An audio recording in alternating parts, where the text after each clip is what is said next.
Chris Watkin here, joined today by Rob Wells and his dog Ted, and he's going to talk to us today about his estate agency journey. So thanks for joining me today, Rob. Thank you for the opportunity.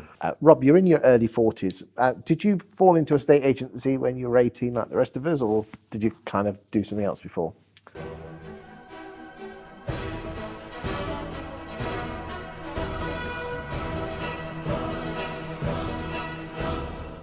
I was a chef to start off with, Okay. and then from there I went into sales, selling mobile phones. When was that? When I was in my early 20s, I first started in sales. Okay. What made you want to go into sales? Was it the money, the thrill, or what was it? What you bored of cooking? Very long hours from cooking, and I've always enjoyed sales. My father was in sales as well, and I sort of wanted to follow the same role, really. Okay. So you went into, say, mobile phones. How was that? Fantastic. I worked with Carver and Warehouse. Okay. So that must have been around the year 2000, the early 2000s? That's right. Okay. So were you in the shop or were you going out round? I was in the shop to start off with, and Okay. then I became a customer service trainer, and just went there to train all the individuals, the early teenagers they were when they were coming on board, to learn about package selling not just the phone but the insurance, the accessories, etc. Okay. Okay. So that was in the early 2000s. So the question is when did you see the bright lights of estate agency? I know it was 2006, but when did you see it? Did you see it immediately, or had you seen it from afar? And what made you think, I'd quite like to sell houses? I love houses. I've always loved houses, and fortunately enough, one of my clients, when I was selling in the advertising space, offered me a job to go and work with him as a trainee negotiator. Okay. Well, I did it for a year for a small independent. That was in 2006. Whereabouts was that? Over in Crawley at Greenaway Residential. Okay. Okay. And did you love it from day one? Yeah, I did. It was nice meeting people and being inspired by people. Okay. And what didn't you like about estate agency at the time? The process. Okay. You're not a process man. Not really, no. You're more of a people person. I'm more of a people person, yeah. Okay. So you were there for a year. 2006, the housing market was beginning to really crack on a bit. Why did you only spend a year at Greenway, and what made you move on? I was headhunted to go over to King and Chastemore countrywide, Okay. and I went to work as a negotiator in the Crawley office, and then I went over to run the Horsham office for a period of time as a sales manager. Okay. What years were those then? So 2007 to 2008 I was in Crawley. Okay. Then The market went pop in 08. yes, it was a tough market, from putting a board up in the garden and it being sold by the time you get back to maybe selling one house every 2 months. What did you learn during those months, those years of the 08, 09 was tough years for a estate agency? Got to be relentless. Don't stop. Got to be persistent. Just keep pushing and pushing and pushing, and encouraging your team. You know, when you're working with a team, we all have our bad days, but you need to make sure that you've got your team around you to support you. What did you do to encourage them when, let's be honest, you weren't selling many houses?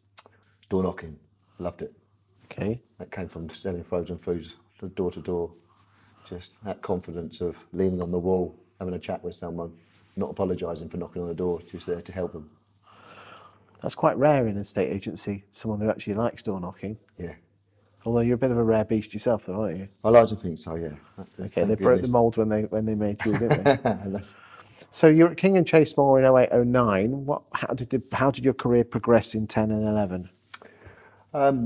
So I then went over to run the Crawley office, and we smashed the targets. And rather than dealing with the lower end property, we started to focus on the higher end, and really started to bring back the brand that what King and Chastemore really was known for back in the day. Okay.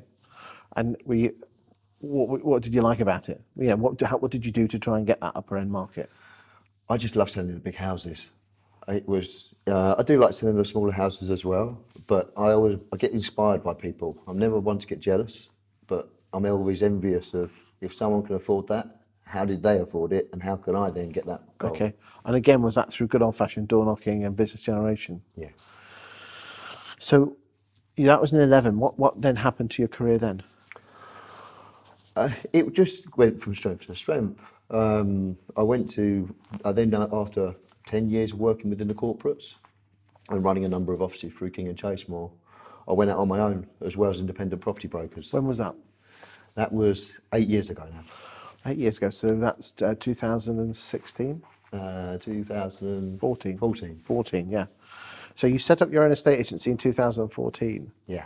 That was a bit scary, wasn't it? Yeah, very daunting, but he who dares wins. I wanted to class myself as a property broker, not an estate agent. Okay. What do you mean by property broker? We're exactly the same, but people ask questions. Yeah, calm down, mate. The internet's a one-way portal.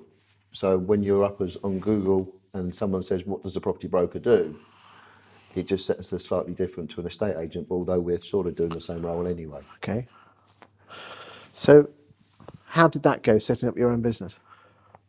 I mean, surely, as I said, you were scared as hell, putting everything on the line, decent job. Yeah. I've always liked a challenge. I like to be outside my comfort zone. I really do. Being in a safe place doesn't really get you anywhere. Okay. So you just did it just for the hell of it? I wanted to make my dad proud. My dad was a very successful businessman. He was involved with a very big company buyout when I was in my early teens. And I think, like all of us now, we want to make our dads proud. Is the affirmation, do you still have your father? Yeah, but we don't talk now. Okay. Was it important for you to have the affirmation of your father at the time? Yeah, 100%. Okay. Some people say if you go looking for these sort of things, they never come. Did it ever come?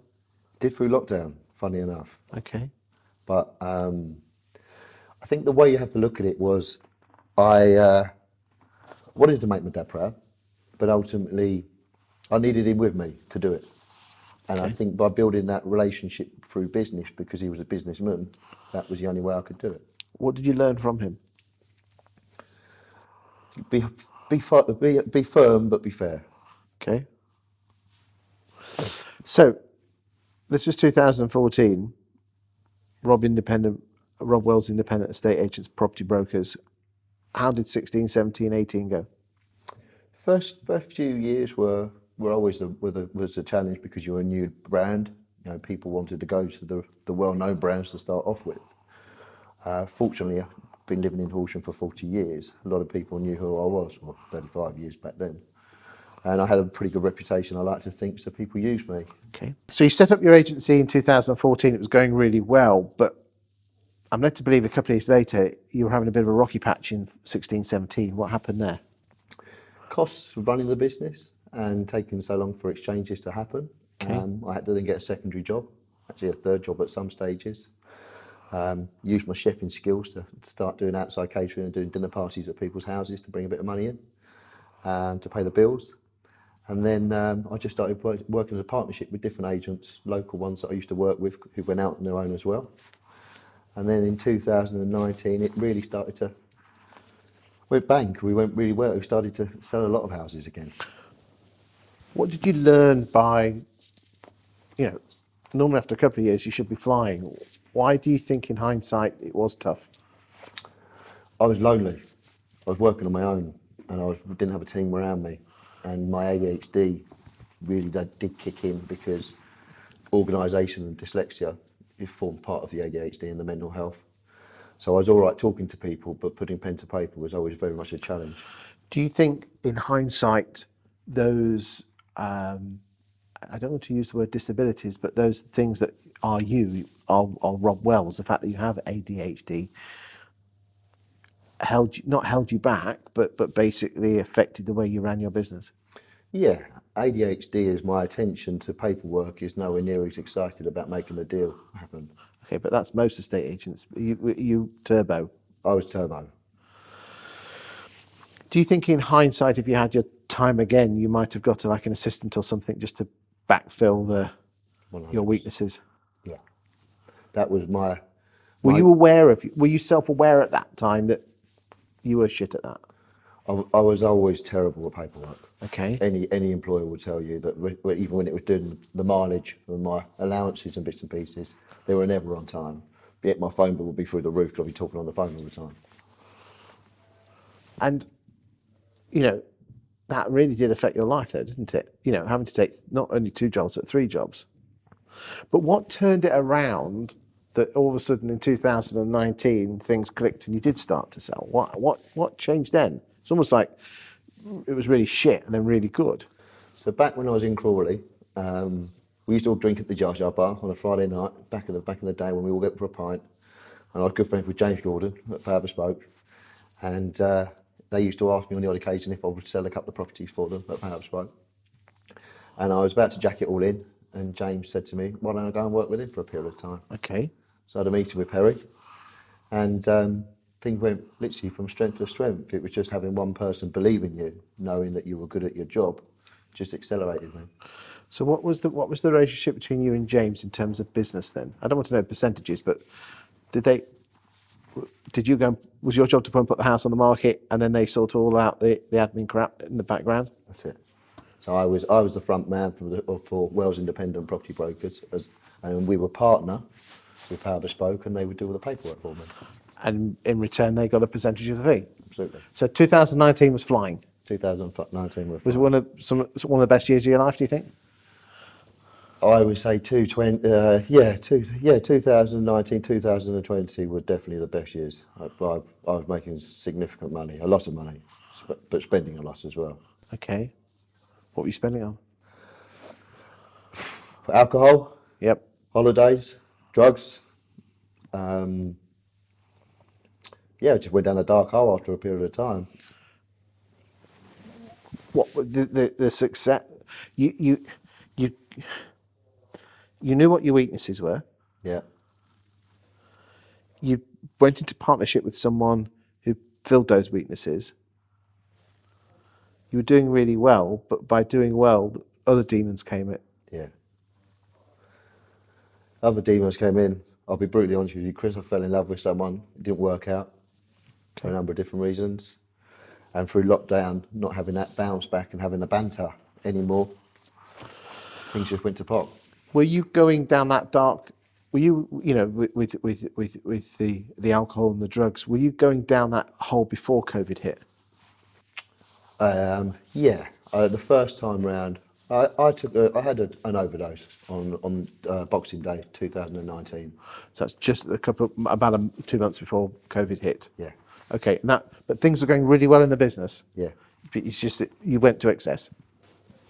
I literally was going probably 10 times more than I would have normally done. Okay. Well, it was Boxing Day, wasn't it? Yeah. Well, yeah, absolutely. And you know, I love my boxing, but it was that loneliness. You know, I was at home at Christmas with my family. My mum and dad were there.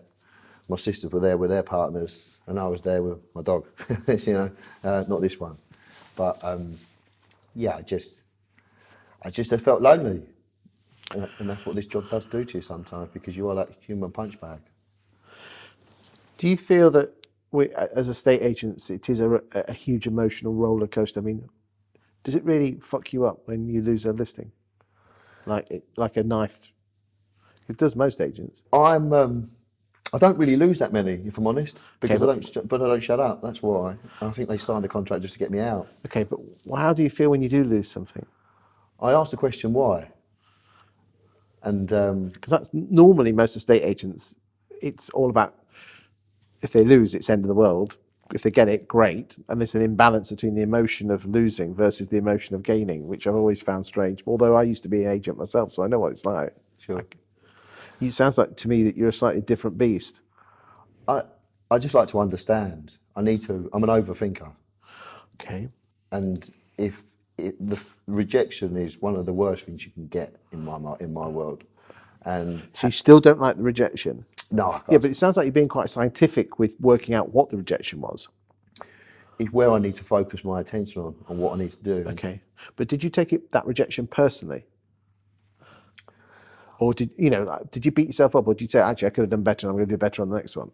I remember an instruction I lost once, and I asked the question why, and he said, "You're not very literate," and that really resonated with me because I knew that, but I could still sold plenty of houses in that road Why? How did he judge your literacy? because I didn't have a PA at the time, and I was writing my own email back out, Okay. which back in the day, I had Power Bespoke used to check out my emails just to make sure they weren't too aggressive or full on. Like sometimes they can be. Are you a sort of person who's 1,000,000% or 0% and nothing in between? If I don't want to do anything, I'll stay in bed. Okay. If I'm going to do something, I'll go for it. But it's no, like you say, there's no. If I've only got half an hour to do something, and I know it's going to take me 2 hours, I won't start it.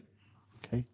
Even though you can eat half an hour into it and do another hour and a half later. Yeah, that's not how my mind works, unfortunately. So you're with Power Bespoke. They filled up your weaknesses, but you were still feeling lonely because unfortunately the love of your life, you weren't there, and you took that quite personally. Although again, I've never been there myself, but I'm sure, well, probably as a teenager I did. But and then COVID hit. Yeah. COVID-19 changed my world completely.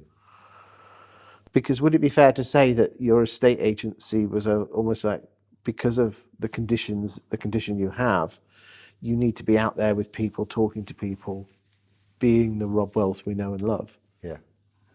Did it really, like being cooped up, was almost like being in prison? It was like being in prison. It was literally, when you have a social media business, in my mind, it's called a cell phone for a reason. You're in a cell. You're literally, it's a black screen. You got four walls around you. There's just you talking to a computer screen, and I think that's why, or mobile phone screen, and that's why I think I struggle so much with text now. Is that when someone sends a text message to me, I don't know how it's actually meant to be said. Because of the tonality. That's why when you send a message, you always send a message as a voice message. Yeah. Because then I know whether someone's upset with me or someone's not. Okay. So, what was the first lockdown like then? What? So the first lockdown, I smashed it. Best year ever. So the first year was fine. First year was absolutely fine. So 2020 was bang on. Because there was no one to talk to, I just wanted to get out and about. I was selling antigen tests to other agents at a period of time, so we just carry on doing open days. So we would give clients an antigen test just after the open day, just to make sure that they were safe afterwards. We'd get text messages to confirm that they were happy and secure to do the viewings. And were you selling houses at this time as well? But you were, because you're a bit of a businessman, you thought to yourself, I'll get some antigen tests. Yeah, a friend of mine, he set up his own business selling antigen tests. He worked for the NHS.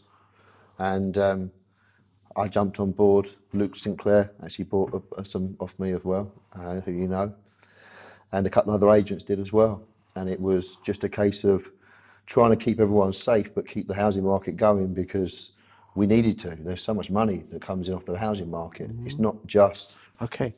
Okay, so sorry, my correction was my pardon, because I thought that your lowest point was the 2020 lockdown. It wasn't. So it was a short, sharp lockdown for about 8-9 weeks. Then when we had a cracking market, was it the 2021 lockdown that really effed you up? Yeah. I did nearly, as an independent agent, I did over £200,000 in 1 year.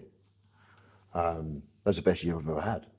And we set up a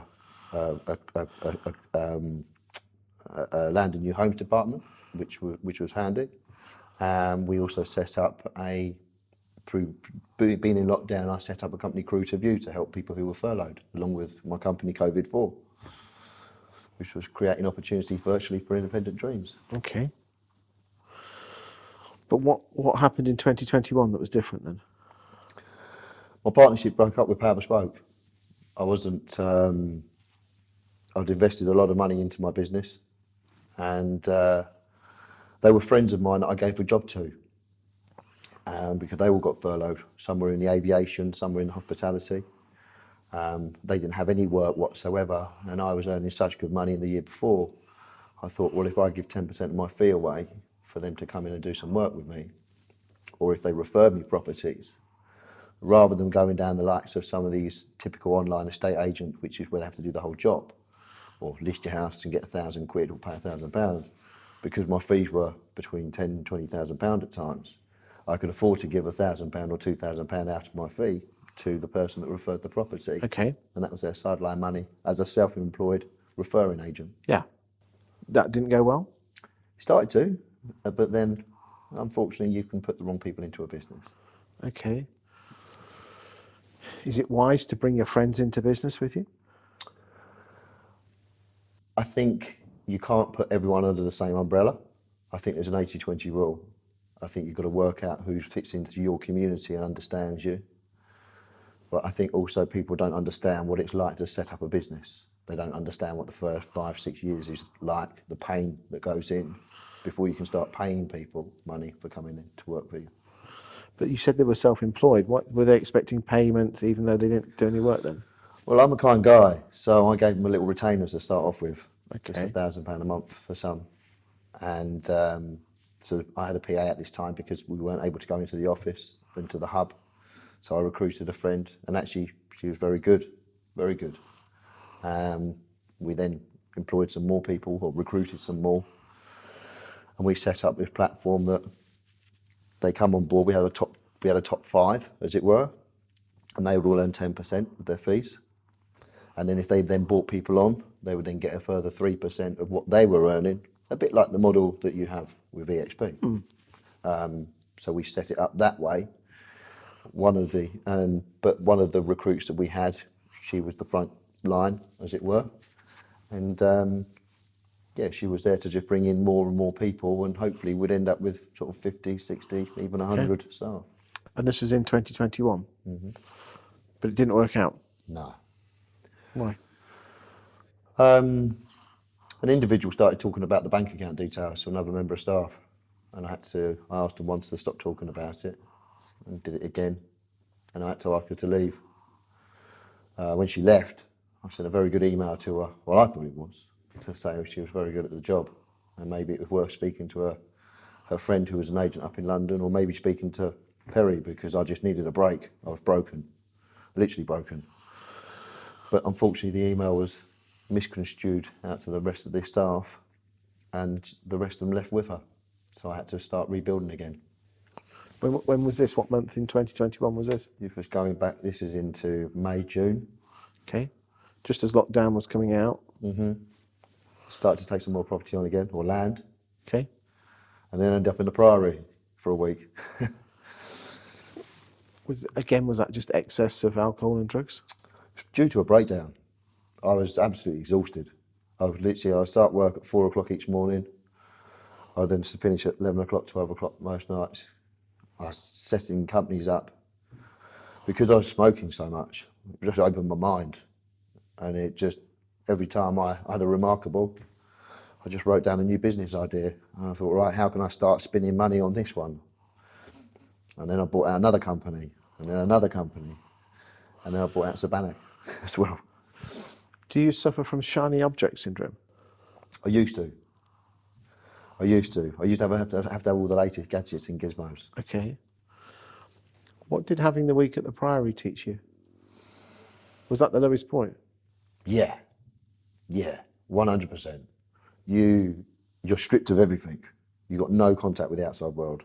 Can't even read the newspaper. You got no idea what's happening. It's almost like being in the Big Brother house to a degree. Okay. But they teach you to stand on your own 2 feet, but they also tell you what impact you're having on people's lives and how you could be affecting them in acting the way that you're acting. And I had a really harsh letter from my sister, which broke me, really broke me. Was this before or during or after the Priory? That was in the Priory. That's the reason I came out of the Priory. The lesson that my sister sent in killed me. How long were you supposed to be in the Priory then? 4 weeks. And I was in there for a week. And I realised that I was in there for smoking cannabis. A lot of the ones who were in there were for drinking and for cocaine. I was actually in a room next to what was Amy Winehouse's room and Johnny Depp's room. And we watched the film on Amy Winehouse one night, and it sort of regimented with me quite a bit. She always loved her relationship with her dad, like I did. And we just get older and we drift apart. But then when I went to, after a week of being in there, and I just couldn't handle being in there anymore because I'd had a contract with clients to sell a piece of land and a house, and someone who trusted that with me to do that job. And I couldn't sleep. I couldn't get myself better whilst I was there, whilst I was thinking about a job that needed to be finished for my clients. Okay. So I checked myself out. I sponsor a Muay Thai boxer, George Jarvis. It was his fight night. I went, I'm not staying here. My boy's fighting tonight. I'm going to watch it. Check myself out. And I've never spoke to my parents since. Was it your parents that put you in not put you in, but paid for the Priory then? Fortunately, I got the insurance through Bupa, and which was helped me out. And no, I put myself in there. Okay. Without prying too much, why aren't your parents talking to you at the moment? So, along my journey through lockdown, I was getting death threats. Some to my door from my neighbours because they didn't like me going out networking at the South Lodge Hotel where I do a lot of my business. And but then I was also getting some death threats online who I don't know where they were coming from, and still to this day I don't know where they're coming from. Okay. And one evening it just got so bad that I just pranged out. I went out for an evening. We'd just signed up a new singer who did the track for the last house we just sold, which was Booth Road. And just bumping into people and being the social butterfly I am. 1 tequila, 2 tequila, 3 tequila. And before you know it, however, all I remember this last evening was just chatting to a guy that I'd never seen before in my life. And in this glass, single on its own, on a tray, handed to me. And I don't remember a thing afterwards. The next thing I know, I've been in my car at my old flat, not even at my house, been arrested by a police officer.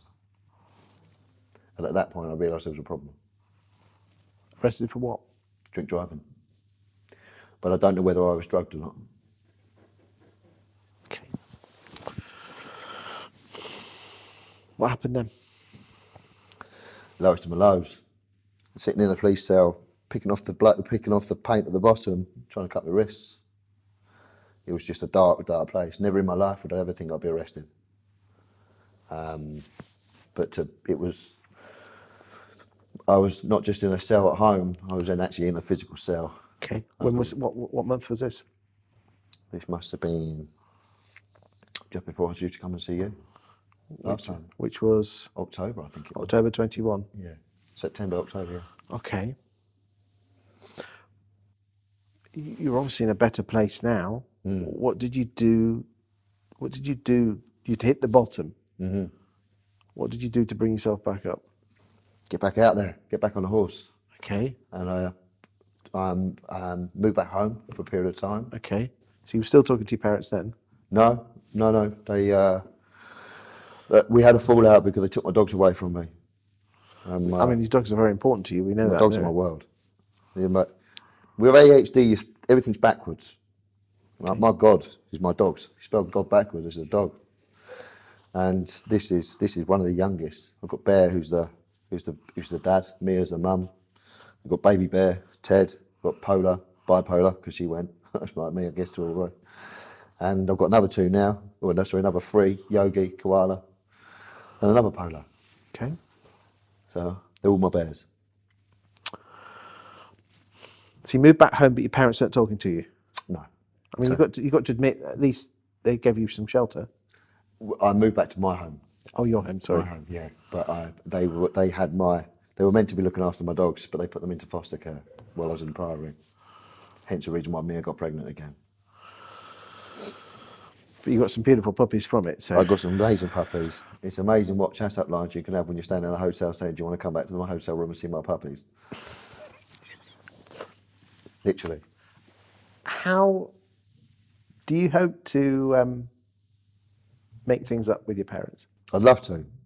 I literally try and ring them every day. No, do you mean literally? Do you ring them or not? Ring them, text them, I made a mistake. And unfortunately, in my opinion, the generation above, or some, again going back to the 80-20 rule, don't understand mental health. Do not understand it one bit. The need, if you're fortunate enough to have a very close relationship with your family, you probably don't really understand it, or you may understand it to a degree. I can't speak for other people, I can only speak for me and my journey. But I was a middle child. They always class it as a middle child syndrome. And I felt personally I didn't get the attention that my sisters got from my parents. Do you still talk to your sisters? No, Do they fall out with you at the same time? none of my family talk to me now. How does that make you feel? Sick, low. Okay. When you're down and dark, it's really dark. But when you're high and about, like, I checked myself out of the Priory, and when I was in my house for a period of time, and had nowhere to go, I sold everything I owned because I had nowhere to go.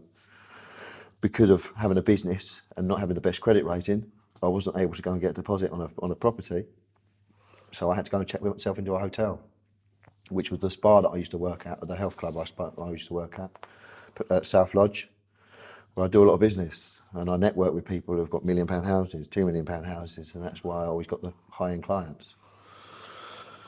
And putting aside the family, because again, hopefully that can sort itself out. I know you've got your wonderful dogs, which you say if you didn't have your dogs, you wouldn't be here today. Absolutely. What are you doing to help yourself with your ADHD? Every morning, I have 15 minutes in the sauna, 11 minutes and 11 seconds in a cold lake, just watching the sunrise. Be grateful for what I've got. And where did you learn this from? Picking up different books. I read a great book, Burn the Bullshit, by Stephen Duran, and I also read The Secret. So I try to live my life by The Secret now. Which is visioning what you want and just manifesting. Okay. Interesting you say about the time. I noticed that when you send me messages, it's always 3 minutes 33 seconds or 2 minutes 22 seconds, and interesting you say 11 minutes 11 seconds. Why are you so particular about that? I think your eye picks it up. I think it's because I've picked it up. I've always liked the number 3. Number 13 is actually my lucky number. Okay. But number 3, I think, is one of the most powerful numbers you can get. Back in the day when I was clubbing, if you turn a 3 to the other way around, you have an E. I used to live on them. Turn it the other way around, you got a W. Turn it the other way around, you got an M. But it's just a very powerful number. You like patterns. Do you think that's part of your ADHD? Yeah, definitely patterns, sequences. 1111 is an angel number. And when you take your own life, or try to take your own life, and realise you're a failure, you don't fear anything. I don't fear anything at all now. But you're in a better place now. So apart from reading a few books and going in cold lakes, what else are you doing to be in a better place? And what are you going to do, secondly, to ensure that you don't slip back like you have done in the past? So I'm blessed now to have 2 amazing PAs. Paige, who put me up over Christmas when I had to move out of the hotel because I couldn't afford to stay there at Christmas because it was at Christmas rates. And then it wasn't practical because there was 7 of us, and 7 dogs and her son in a 2-bedroom masonette. So it was only a short term. And then my other PA, Rachel, she then put me up for was going to be a couple of nights, and then it ended up being a few weeks, and she became my PA. She's an ex-estate agent as well, so understood the process. And unfortunately, someone grasped me being there, so I had to move out again. So although this very good-natured, salt-of-the-earth person put me up overnight, someone decided to stitch me up, so I had to move out again. With the management company? Mm-hmm. When was that? 5 days ago. Okay. So you're now back at the hotel? Back at the hotel, costing a fortune. Okay. How are you paying for that? Fortunately, I've got good friends, but I'm owed a lot of money. But unfortunately, because contracts weren't done, I's were dotted and T's were crossed, had some issues, had delays with completions going through down to solicitors not doing their job, as far as I'm concerned, properly, and estate agents not doing their job properly as well, not doing financial checks on clients. Okay. So, fortunately, very blessed to have some wealthy friends who've helped me out. I've got one client at the moment, which basically what happened was because I was in such a dark place because I knew I was going homeless. I was going to be homeless soon. I just started drinking again, hit the bottle. Didn't touch the cocaine again, but just started drinking. Didn't smoke. My parents didn't want me to smoke cannabis anymore, but I just drank. And when I drank, I could drink a bottle of tequila, a bottle of vodka, 2 bottles of red wine, probably half a case of Stella, and then the police will turn up What, on one night? in one night, and the police will turn up and they'll think I'm absolutely fine. Realise I'm just a little bit drunk, but they'll actually sit there and have a conversation with me. But I was sending video messages. I was introduced to Loom, sending video messages because people weren't listening. They were only hearing what I was saying, and there's a difference. And I was saying that if you don't follow up what you say you're going to do, people take their own lives. And I will push myself right to the limit. What's the future for Rob Wells? Being back where I am now. I've been at the lowest of my low, and you can bounce back. If you watch Tyson Fury, one of my biggest inspirations, that's why I like boxing. It's a good way for me to release my anger, because my bark's worse than my bite. I've never been in a fight in the street, never. I'm a lover, not a fighter. But I box to release that anger, release that aggression.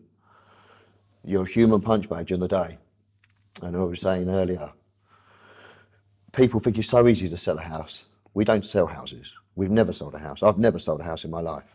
What I've done is I sell myself to get the instruction and then create the commercial that gets the attention for people then to buy that house, which I know what you're passionate about, video. And what are you going to do to ensure that you don't go down those dark alleys that you seem to? Just keep my mindset right, not have the blame culture. It's your fault. It's not it's my fault. I made the decisions I made. What can your friends and acquaintances do to help you? Just be there for support. I think when you lose everything, when you lose everything, Chris, you know who your friends are. When you've got a lot of money, people just want you. The phone calls I get, can I lend them this? Can I lend them that? Can you do it? Because the Facebook world and the Instagram world is this fake world of people going, it's only a snippet of a day. That's why I did also with Facebook Live through lockdown of when I was in a dark place, because it actually showed a true representation of what life can be like behind the closed door when I'm not working. What would your message be to the people who believe in you, even at your darkest point, that they're happy to pay for you to go into a hotel? I owe my life to them. I literally owe my life to them. Without them, I wouldn't be here. And the strangest thing about it is some of the people that actually helped me out never actually met. Some of them actually just saw what I was doing, raising money for cancer research, wanted to reach out, saw me as an honest person and lent me the money. And one of the frustrations I have right now with one of the clients, we had a sale going through at the beginning of March. Agreed, £700,000, on the market £800,000. It needed a lot of work. The banks went out and did a desktop valuation, valued it, didn't bother going out to go and have a look at it, valued it at £700,000. My client became ill, my client's mother became ill. We had to stall the process so she'd go focus on her mother. We then had to go out. We were due to exchange contracts on the 15th of October, and that was when I was going to put my deposit down for my new property, because it was a good fee. However, the conveyancers hadn't conversed properly, didn't realise there was 2 titles, only 1 title. We had to then get another mortgage to be done. So we had another surveyor go out, who then didn't honour the 700,000 like he did, but bearing in mind there was 2 titles instead of 1 title. He felt the property was valued £40,000 less. So my client went crazy. I went crazy, because I was then battling with the banks to say, how dare you? Rob, thanks for your insight today. I appreciate you put a lot on the line, so thank you. And I hope everyone in the estate agency and the lettings have learned something from this. Thank you for the opportunity. I really appreciate it.